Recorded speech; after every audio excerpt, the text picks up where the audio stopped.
परमेश्वर की आत्मा से लिखी गई पुस्तक प्रेरितों के काम अध्याय 23।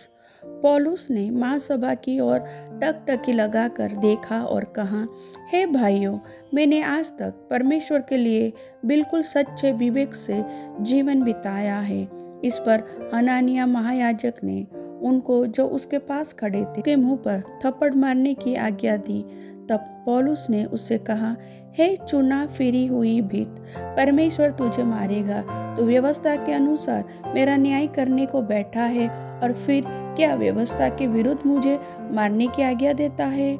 जो पास खड़े थे उन्होंने कहा, क्या तू परमेश्वर के महायाजक को बुरा भला कहता है? पौलुस ने कहा, हे भाइयों, मैं नहीं जानता था कि यह महायाजक है, क्योंकि लिखा है, अपने लोगों के प्रधान को बुरा न कहा।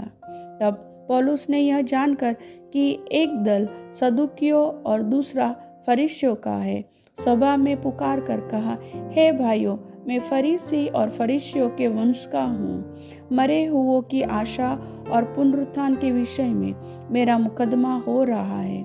जब उसने यह बात कही तो फरीसियों और सदुकियों में झगड़ा होने लगा और सभा में फूट पड़ गई, क्योंकि सदुकी तो यह कहते हैं कि न पुनरुत्थान है, न स्वर्गदूत और न आत्मा है, परंतु फरीसी इन सब को मानते हैं। तब बड़ा हल्ला मचा और कुछ शास्त्री जो फरीसियों के दल के थे उठ खड़े हुए और यह कहकर झगड़ने लगे, हम इस मनुष्य में कोई बुराई नहीं पाते, और यदि कोई आत्मा या स्वर्गदूत उससे बोला है तो फिर क्या?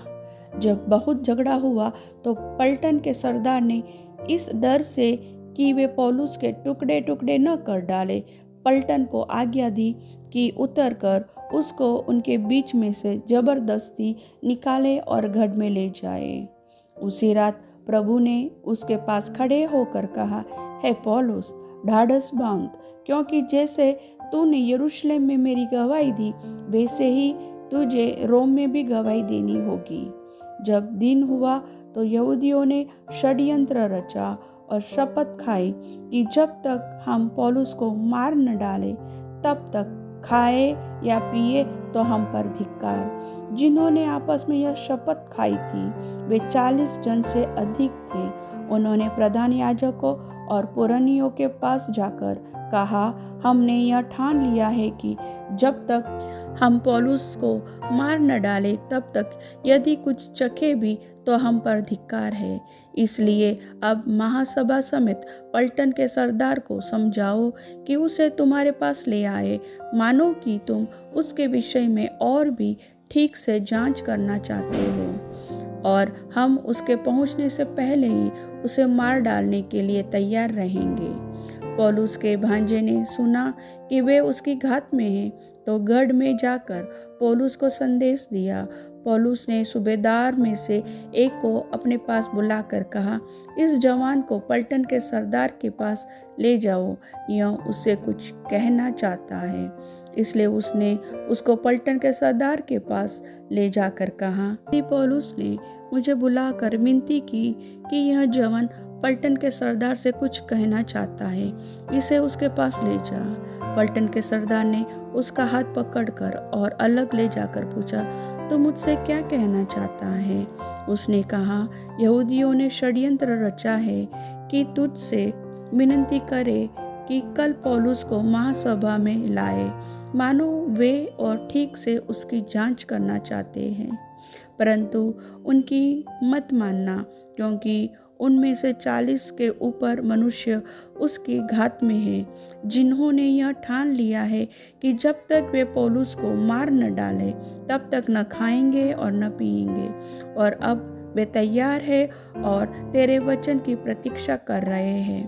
तब पलटन के सरदार ने जवान को यह आज्ञा देकर विदा किया, किसी से न कहना कि तूने मुझको ये बातें बताई हैं।